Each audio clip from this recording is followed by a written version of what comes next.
Supreme কোর্টের রায়ের পর বাড়ল আদানি গ্রুপের শেয়ার, সম্পদের মূল্য পেরিয়ে গেল আম্বানিদের। আদানিদের শেয়ারের দাম নিয়ে কারচুপি সংক্রান্ত সেবির তদন্তে কোনো হস্তক্ষেপ করবে না সুপ্রিম কোর্ট। এই রায় আসার পরেই হু হু করে বাড়ল সংস্থার শেয়ারের দর। ফলে একদিনেই গৌতম আদানির পরিবার রিলায়েন্স ইন্ডাস্ট্রিজের মুকেশ আম্বানিকে ছাড়িয়ে ভারতের সবচেয়ে ধনী প্রমোটারের খেতাব পুনরুদ্ধার করল। গৌতম আদানির পরিবারের মোট সম্পদের পরিমাণ বেড়ে দাঁড়িয়েছে 97.6 বিলিয়ন, যেখানে রিলায়েন্সের কর্ণধার মুকেশ আম্বানির মোট সম্পদ ছিল 97 বিলিয়ন।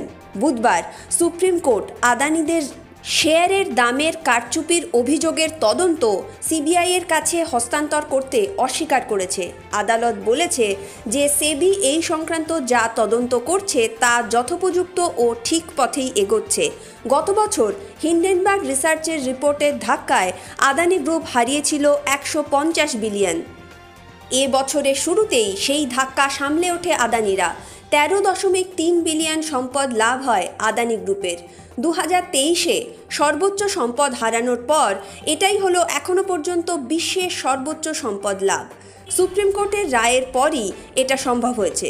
রায়ের পর গৌতম আদানি বলেছিলেন, মাননীয় সুপ্রিম কোর্টের রায়ে প্রমাণিত হয়েছে যে সত্যের জয় হয়েছে, সত্যমেব জয়তে। সিঞ্জিনী সরকারের report, Indo Bangla Times business.